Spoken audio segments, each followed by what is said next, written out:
오늘은 이 관계 회복이라는 말씀으로 함께 은혜를 나누고자 합니다. 요셉은 하나님이 함께 하심으로 이 형통한 삶을 살게 되었습니다. 그리고 결국 그의 삶은 이 애굽의 총리가 되어지게 되죠. 하나님께서 요셉을 총리로 세우신 것은 그 개인의 성공을 위한 것은 아닙니다. 하나님의 뜻은 많은 사람들을 구원하시고자 하는 데 있었죠. 조금 더 그 의미를 살펴보면 이 야곱의 가족을 애굽에 오게 하셔서 애굽에서 이스라엘을 왕성하게 하시고자 하는 하나님의 뜻이 있었던 것이죠. 그런데 요셉이 이렇게 하나님의 뜻을 감당할 때에 풀어야 할 숙제가 있었습니다. 그 숙제가 무엇이냐 하면 바로 자신들의 형들과의 관계 회복이었던 것이죠. 요셉에게 형들은 자신의 인생을 파탄내고 고난의 길을 가게 한, 자신에게 아주 큰 상처를 주었던 사람들입니다. 그런데 이 관계가 쉽게 풀리지는 않을 것 같죠. 우리가 신앙생활할 때 가장 중요한 것은 하나님과의 관계라고 이야기를 합니다. 그러나 하나님의 관계만큼 중요한 것은 바로 사람들과의 관계라고 할 수 있죠. 현실적으로는 사람들과의 더 많은 관계 속에 살아가는 것이 사실입니다. 그래서 하나님과 함께하는 사람들은 이 세상 사람들과는 좀 다르게 사람을 대하는 태도도 사실은 좀 달라야 한다라는 것입니다. 그래서 오늘 말씀에 보면 요셉이 형들과 재회하는 이 장면을 통해서 과연 요셉은 자신에게 악하게 대한 이 형들을 대하는, 어떻게 이 형들을 대했는지 한번 살펴보고, 특별히 나에게 아픔을 준 사람들에게는 어떠한 자세를 가지고 대해야 하는지, 여기에 대해서 한번 오늘 말씀을 통해 살펴보고자 합니다. 먼저 다른 사람들과의 만남을 그럼 과연 어떻게 대해야 하냐라는 것인데요. 그것은 이 사람과의 만남을 우연이 아니라 하나님의 계획하심이라는 것을 우리가 늘 깨달아야 한다라는 것입니다. 그러면 그 만남은 소홀한 것이 아니라 소중한 것으로 우리에게 다가오기 때문에 그렇습니다. 요셉은 자신의 인생을 망친 이 형들을 다시 만났을 때 깨닫게 된 것이 하나 있습니다. 그것이 뭐냐면 형들과의 이 만남이 우연이 아니라는 것을 깨닫게 된 것입니다. 하나님께서 처음부터 계획하신 일이라는 것을 알게 되었던 것이죠. 그래서 오늘 7절 말씀에서도 여기까지 인도하신 것이 하나님이셨다라고 이렇게 고백하는 것을 보게 됩니다. 요셉이 애굽의 총리가 되고 바로 왕의 꿈을 해석한 대로 이 애굽에는 7년 풍년이 들었습니다. 그리고 곧이어서 극심한 흉년이 시작이 되었죠. 그런데 이 흉년은 애굽에만 들었던 것이 아니라 아버지 야곱이 살고 있던 가나안 땅에도 똑같은 흉년이 들었던 것입니다. 그리고 그 흉년이 2년쯤 되어 갔을 때 야곱의 집에 드디어 양식이 떨어지는 일이 벌어지게 되죠. 야곱은 애굽에 아직 양식이 있다라는 말을 듣고 아들들에게 애굽에 가서 곡식을 사오라고 그들을 보내게 됩니다. 그렇게 해서 요셉의 형들이 양식을 구하기 위해서 애굽으로 오게 되고 곡식 판매를 담당한 이 총리를 만나 그 앞에 절하게 되었던 것입니다. 그런데 요셉의 형들은 자신들이 절한 이 애굽의 총리가 요셉이란 사실을 알지 못했습니다. 하지만 요셉은 자신들에게 절하는 사람들이 자신의 형이라는 것을 바로 알아볼 수 있었죠. 그리고 동시에 과거 자신이 꿈꾸었던 그 생각을 하게 됩니다. 그것이 무엇이냐면 37장 7절 말씀인데요. 밭에서 곡식단을 묶는데 요셉이 묶은 단은 일어서고 형들의 단은 요셉의 단을 둘러서서 절한다라는 꿈이었습니다. 사실 요셉은 이 꿈으로 인해서 형들에게 더 큰 미움을 받기 시작했습니다. 창세기 37장 20절 말씀을 보면 형들이 이제 요셉을 죽이고 구덩이에 던져놓자라는 계획을 삼았을 때 그들이 이렇게 말을 합니다. 그의 꿈이 어떻게 되는지 우리가 볼 것이다 라고 말을 하죠. 오히려 요셉은 더 큰 어려움과 더 큰 미움을 받게 되었다는 것입니다. 그런데 정말로 그 꿈이 지금 현재 이루어졌습니다. 비록 형들이 절하는 대상이 자신들이 죽이고자 했던 동생 요셉인 것은 알지 못했지만 오래전 요셉의 꿈과 같이 그들이 이 요셉 앞에 절을 하고 있다는 것입니다. 이 무슨 말이겠습니까? 이들의 만남이 우연이 아니라고 말하고 있는 것입니다. 하나님께서는 이미 오래전부터 계획해 놓으셨다는 것이죠. 그리고 그것을 꿈을 통해 미리 보여주시기도 하셨던 것입니다. 그런데 사실 이 요셉의 삶을 따지고 보면 형들과의 이 만남뿐만 아니라 그의 삶 모든 것이 다 하나님의 계획인 것을 우리는 알 수가 있습니다. 애굽으로 가는 상인들을 만난 것도 마찬가지 아닙니까? 형들은 요셉을 죽이려고 했는데 그때 마침 애굽으로 가는 그 상인들을 만나게 된 것도, 또 보디발에서 그의 아내를 만나서 감옥에 간 사건도, 감옥에서 간수장과 바로 왕의 그 신하들을 만난 것도, 그리고 지금 현재 뜻하지 않은 자리에서 형들을 만나게 된 것들도 이것이 사람으로 생각하기에는 정말 이룰 수 없는 그런 일들이라는 것입니다. 하나님의 계획이 아니고서는 이런 일들이 어떻게 이루어지겠냐라는 말씀인 것이죠. 그런데 이런 건 우리에게도 마찬가지라는 것입니다. 우리가 만나는 모든 일들은 사실 그냥 우연이 아니라는 것이죠. 그래서 하나님과 함께하는 사람들은 모든 이들과의 이런 만남 속에서 하나님의 뜻이 있다는 것을 좀 깨달을 수 있어야 하는 것입니다. 때로는 요셉의 형들이나 보디발의 아내와 같이 고난을 주는 사람을 우리가 만난다 할지라도 이를 통해서 하나님의 계획하심이 있다는 것을 사실은 좀 깨달아야 하는 것입니다. 그러기 위해 하나님의 뜻이 있다는 걸 우리는 늘 생각하고 하나님의 그 선하신 계획을 구해야 할 이유가 있습니다.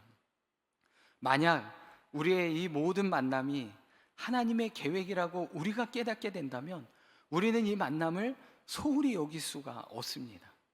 귀중하게 여기게 될 것이고 책임감을 갖게 될 것이고 그것을 더 지키려고 하게 될 것이죠.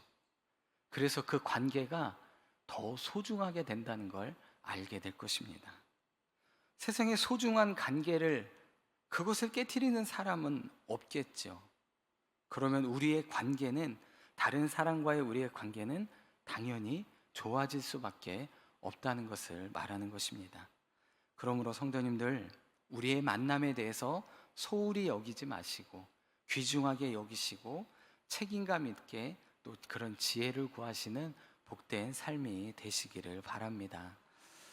이 두 번째는 특별히 나에게 아픔을 주는 사람들에게는 어떠한 자세를 내가 취해야 하는가라는 것입니다. 좀 결론적으로 좀 말씀을 드린다면 용서하는 것입니다.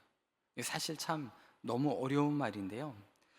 요셉은 자신의 신분을 숨기고 이 막내 동생인 베냐민이 자신의 음잔을 훔쳤다는 그런 누명을 씌워서 인질로 가두겠다고 이렇게 말을 하고 있습니다. 그때 형들은 그렇게 하면 아버지 야곱이 슬픔 중에 죽게 될 것이라고 염려하면서 자신들이 막내를 대신해서 종이 되겠다라고 이렇게 말을 합니다. 자신을 팔 때는 언제고 이제는 막내를 지키려고 하는 그런 모습을 보고 있는 것이죠. 그런데 이러한 형들의 모습을 본 요셉은 울음을 참지 못하고 그냥 큰 소리로 대성통곡을 하고 맙니다. 그 소리가 정말 얼마나 컸는지 바로 왕의 궁전에 다 울릴 정도로 큰 소리로 울었던 것을 알 수가 있죠. 대충 이렇게 되면 우리는 분위기가 정말 좋게 물어익어 가는 것처럼 느껴집니다. 그런데 이때 분위기가 어땠는지 이 말씀을 보면 우리의 생각과는 좀 다르다는 것을 알게 되죠. 성경에서는 뭐라 말씀하냐면 형들이 그 앞에서 놀라서 대답도 하지 못한다라고 이렇게 말씀하고 있습니다. 한마디로 이야기하면 분위기가 아주 싸늘해지고 있다는 것을 말을 하고 있는 것입니다.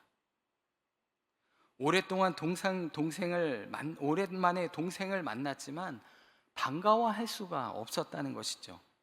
오히려 요셉의 말을 들은 형들의 마음 속에는 아마 이제 정말 죽었구나 하는 생각을 했을지도 모르겠습니다. 절망적인 생각이 들었을 것이죠. 그동안 자신들을 계속해서 스파이, 정탐꾼이다, 너희 혹시 다른 나라에서 정탐꾼으로 오지 않았어? 했던 그 모든 것들이, 그 모든 어려움들이 이 모든 것들이 스쳐가면서 자신들을 죽이려 했지 않았을까라는 그 마음이 더 크게 느꼈다는 것입니다. 사실 요셉에게는 형들과의 이 관계 속에서 일어나는 일들로 인해서 정말 커다란 상처를 받고 살았습니다. 그것은 그가 애굽에서 낳은 두 아들의 이름을 살펴보면 얼마나 큰 상처를 받았는지 우리가 조금은 유추해 볼 수 있습니다. 창세기 41장 5절 말씀에 보면 요셉은 첫째 아들을 낳은 후에 그의 이름을 므낫셋이라고 이렇게 이름을 지었죠. 이 므낫셋이라는 이름의 뜻은 잊어버리다라는 이런 뜻입니다. 하나님이 내게 내 모든 고난과 내 아버지의 온 집을 잃어버리게 하셨다라고 이렇게 말씀을 하고 있죠. 요셉에게 있어서 아버지의 집에서 일어난 이런 모든 일은 다 잃어버리고 싶은 일이었다는 것입니다. 그만큼 형들과의 기억은 그에게 있어서 정말 너무도 아픈 그런 상처로 그에게 남아 있었던 것이죠. 그런데 그 첫째 아들을 낳고 하나님께서 그 고난을 잃어버리게 해주셨다라고 이렇게 고백하고 있습니다. 그리고 둘째 아들의 이름은 에브라임입니다. 이 에브라임은 번성하다, 창성하다라는 이런 뜻을 가지고 있습니다. 즉 말씀에도 보면 하나님이 나를 내가 수고한 땅에서 번성하게 하셨다라고 이렇게 말씀하고 있죠. 고난의 아픔을 극복하게 해주신 바로 하나님, 그와 함께 했더니 내가 이곳에서 번성하게 되고 내 모든 것들을, 이 과거들을 잊게 해주셨다는 것을 말씀해주고 있는 것입니다. 오늘날 이 땅에도 정말 크게 작게 요셉과 같은 고난의 기억 속에서 상처를 품고 살아가는 사람들이 정말 많은 것을 보게 됩니다. 어렸을 때 가정에서나 학교에서나 학대를 받기도 하고 때로는 그 상처가 너무 커서 평생 눌려 살아가는 사람들도 있는 것을 보게 됩니다. 또한 사회에서 못 배웠다고 차별과 무시를 당하고 억압 속에 신음하며 살아가는 사람들도 정말 많은 것을 보게 됩니다. 그런데 만약 요셉이 형들에 대한 그 아픔에 늘 얽매여서 원한 가운데 살아가고 있었다고 한다면 형들은 지금 무사하지 못했을 것입니다. 그리고 그 관계는 더욱 악화되고 파국의 자리로 끝나버리고 말 것이죠. 그러나 감사하게도 요셉은 하나님과 함께함으로 그러한 고난과 아픔을 극복하면서 살아갈 수 있게 되었습니다. 요셉에게 하나님이 없었다면 과거의 아픔에 사로잡혀서 현재 하나님께서 주시는 복을 제대로 누리며 살아가진 못했을 것입니다. 예레미야 30장 17절 말씀에 보면 하나님은 유다 백성들에게 이렇게 말씀을 합니다. 내가 너의 상처로부터 새살이 돋아나게 하여 너를 고쳐주리라 라고 말씀합니다. 이 말씀은 하나님께서 범죄한 유다 백성들에게 대해서 내가 내 앞에 나오면 하나님께서 그 상처도 치유해 주시고 그리고 너를 고쳐주겠다라고 말씀하시는 것입니다. 즉 하나님 앞에 자신의 문제를 가지고 내밀어 드리면 하나님은 우리를 위로해 주시고 우리를 치료해 주시겠다라는 말씀이죠. 우리가 가진 아픔, 상처, 그것이 있다면 그것에 붙들려 사는 그런 삶이 살지 말라는 것입니다. 하나님 앞에 그것을 내어 맡기라는 것입니다. 그럴 때 상대를 용서할 수 있는 넉넉한 마음도 주시고 그 상처를 치유받게 된다는 것이죠. 어떤 분들은 이 용서에 대해서 말씀을 드리면 내가 화가 안 풀리는데 어떻게 내가 용서를 할 수 있느냐라고 이렇게 말하실 때가 참 많이 있습니다. 그런데 여기서 우리가 좀 구별해야 할 것이 하나 있습니다. 그것이 뭐냐면 화해는 우리의 몫이 아니라는 것입니다. 우리의 몫은 용서하는 것까지 우리의 몫이라는 것이죠. 그리고 그 사람과의 화해는 우리의 몫이 아니라 하나님께서 이루어 주시는 것입니다. 그런데 대부분 우리는 하나님의 몫을 내 것이라고 생각하기 때문에 용서해야 된다는 것은 잘 알고 있지만 그 말을 그렇게 하지 못할 때가 많다는 것입니다. 내가 용서하면 너도 나를 용서해 주고 너와 나의 깨졌던 관계가 다시 회복되는 이런 화해의 관계를 내가 원하고 있다는 것입니다. 그런데 그렇지 않다는 것입니다. 고린도후서 5장 18절 말씀을 보면 그리스도로 말미암아 우리를 자기와 화목하게 하시고 또 우리에게 화목하게 하시는 직분을 주셨으니 이어서 19절에 곧 하나님께서 그리스도 안에서 계시사 세상을 자기와 화목하게 하시며 라고 말씀하고 있습니다. 즉 이런 모든 화목의 일들은 하나님께서 하시는 일이라고 말씀하고 있는 것입니다. 그래서 우리가 해야 할 일은 그저 용서하는 일이라는 것입니다.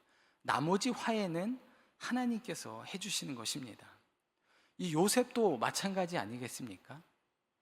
요셉도 이것을 너무도 잘 알고 있었다는 것이죠. 자신이 화해를 위해 한 일이 무엇이 있습니까? 아무것도 없었습니다.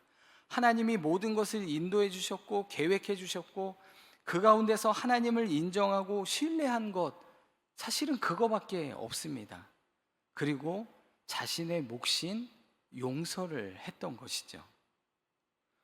우리가 가진 아픔과 상처가 있을 때 그것을 붙잡혀 사는 것은 지혜로운 삶이 아닙니다. 하나님 앞에 내어 맡겨야만 합니다. 그럴 때 상대를 용서할 수 있는 넉넉한 마음도 얻을 수가 있고 우리의 몫인 용서를 할 수 있는 것입니다. 이것이 나에게 아픔을 주는 사람을 대처하는 우리의 자세인 것입니다. 그런 자세를 취함으로 하나님이 주시는 그 넉넉한 마음을 소유하여 평안한 삶을 살아가시는 저와 성도님들이 되시기를 바랍니다. 말씀을 정리하도록 하겠습니다. 하나님과 함께하는 사람들은 하나님과의 관계만 신경 쓰는 것이 아니라 우리 이웃과 또 우리 교우들과의 관계도 소중하게 생각하며 사는 것이 바로 하나님과 함께하는 사람의 모습입니다. 특별히 자신에게 상처를 주는 사람을 상대하는 것은 정말 쉬운 일은 아닙니다. 그럼에도 불구하고 그 아픔을 가지고 하나님께 갔을 때 요셉에게 아픔을 잊게 하시고 번영케 하셨던 그 하나님의 은혜를 우리도 경험하게 되게 될 것입니다. 뿐만 아니라 나를 힘들게 하는 사람의 그 연약함과 아픔을 돌보며 그들을 품고 위로해 줄 수 있는 능력까지 우리에게 주신다는 것을 꼭 기억하시기를 바랍니다. 히브리서 4장 15장 16절 말씀을 보면 우리에게 있는 대제사장은 우리 연약함을 체휼하지 아니하는 자가 아니요 모든 일에 우리와 한결같이 시험을 받은 자로되 죄는 없으시니라. 그러므로 우리가 긍휼하심을 받고 때를 따라 돕는 은혜를 얻기 위하여 은혜의 보좌 앞에 담대히 나아갈 것이니라 라고 말씀합니다. 예수님은 우리의 깊은 상처와 아픔을 치유하시기 위해 직접 그 일을 당하셨습니다. 그리고 우리의 그 아픔을 누구보다 더 깊이, 더 크게 이해해 주시고 위로해 주십니다. 우리에게 있는 아픔 주님 앞에 내놓고 주님의 은혜를 구해야 하겠습니다. 성도님들도 요셉과 같이 얼마나 큰 아픔을 경험하며 살아오셨는지 삶을 돌아보시면 다 아실 것입니다. 요셉과 같이 가족 안에서 그리고 교회와 직장에서 교우들과 관계에서 어찌 그 아픔을, 그 서러움을 다 말할 수 있겠습니까? 그런데 하나님은 그 아픔을 당할 때 우리를 절대 외면치 않으시고 치유해 주십니다. 그리고 그 사람을 품을 수 있는 넉넉한 마음도 주심을 믿고 더욱 하나님을 의지하는 저와 성도님들이 되시기를 바랍니다. 기도하겠습니다. 사랑의 하나님, 오늘 말씀을 통해 자신에게 약하게 대하는 형들을 대하는 이 요셉의 모습을 보면서 하나님과 함께하는 사람은 다른 사람들을 어떻게 대해야 되는지 함께 살펴보았습니다. 우리의 만남이 그저 우연한 그런 만남으로 헤어지는 것이 아니라 하나님께서 오래전부터 계획하시고 뜻하신 것임을 다시 한번 기억하게 하여 주옵소서.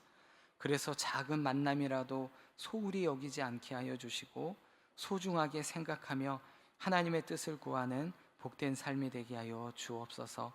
특별히 나에게 아픔을 준 사람들에게 먼저 용서하는 마음을 주시고 넉넉한 마음으로 품을 수 있게 하여 주옵소서. 우리의 힘듦은 주님 앞에 내려놓게 하시고 주님의 위로와 치유받아 용서할 수 있는 마음을 갖게 하여 주옵소서. 그래서 주님 주시는 은혜를 풍성히 누리며 살아가는, 또 평강의 삶을 살아가는 복된 저희들이 되게 하여 주옵소서. 감사드리며 예수 그리스도의 이름으로 기도드립니다. 아멘.